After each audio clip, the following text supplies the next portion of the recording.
పురుషుల్లో లైంగిక సమస్యల కోసం వాడే వయాగ్రా ఔషధం ఇప్పుడు క్యాన్సర్ చికిత్సలోనూ కొత్త ఆశలను రేకెత్తిస్తోంది. క్యాన్సర్ కణాల వ్యాప్తిని, కణితుల పెరుగుదలను అడ్డుకోవడంలో ఈ మందు సహాయపడుతుందని చెప్పేందుకు బలమైన శాస్త్రీయ ఆధారాలు లభించాయి. ప్రఖ్యాత వీజ్మన్ ఇన్స్టిట్యూట్ ఆఫ్ సైన్స్ పరిశోధకులు క్లాలిట్ రీసెర్చ్ ఇన్స్టిట్యూట్ తో కలిసి నిర్వహించిన ఈ అధ్యయనం వైద్య లోకంలో తీవ్ర చర్చనీయాంశమైంది. శరీరంలో ఒక చోట మొదలైన క్యాన్సర్ కణాలు ఇతర అవయవాలకు పాకాలంటే వాటికి కొలెస్ట్రాల్ అత్యంత అవసరం. వయాగ్రాలోని ప్రధాన ఉత్పాదకమైన సిల్డెనాఫిల్ ఈ కొలెస్ట్రాల్ ను క్యాన్సర్ కణాలు అండగా ఉపయోగించుకోకుండా అడ్డుకుంటున్నట్లు శాస్త్రవేత్తలు గుర్తించారు. క్యాన్సర్ కణాలు శరీరంలో ప్రయాణించకుండా, ఇతర అవయవాలపై దండయాత్ర చేయకుండా ఈ మందు తీవ్రంగా నిరోధిస్తుంది. కీమోథెరపీ మందులతో పాటు వయాగ్రాను కూడా వాడితే ఈ ప్రభావం మరింత స్పష్టంగా కనిపిస్తోందని పరిశోధకులు తేల్చారు.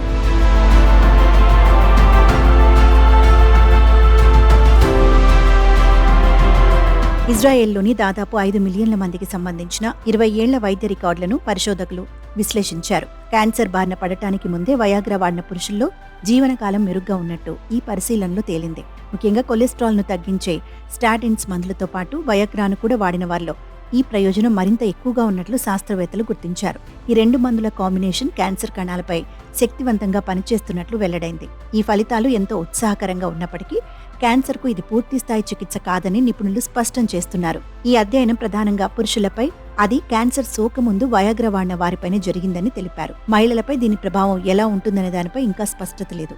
లాబొరేటరీ స్థాయి పరిశోధనలు, జంతువులపై చేసిన ప్రయోగాల నుంచి దీనిని మానవులకు పూర్తిగా ఆపాదించడానికి మరిన్ని క్లినికల్ ట్రయల్స్ అవసరమని వైద్యులు హెచ్చరిస్తున్నారు. ఎంతో సులువుగా అందుబాటులో ఉండే సాధారణ మందులు క్యాన్సర్ చికిత్సలోనూ సహాయపడటం నిజంగా అద్భుతమని ఆంకాలజిస్టులు అభిప్రాయపడుతున్నారు. అయితే ఈ ఫలితాలను చూసి క్యాన్సర్ రోగులు ఎవరూ సొంతంగా వయాగ్రా వాడటం ప్రారంభించకూడదని హెచ్చరిస్తున్నారు. భవిష్యత్తులో ఈ ఔషధాలపై మరింత లోతైన పరిశోధనలు జరిగితే క్యాన్సర్ నివారణకు అదొక శక్తివంతమైన ఆయుధంగా మారుతుందని శాస్త్రవేత్తలు ఆశాభావం వ్యక్తం చేస్తున్నారు.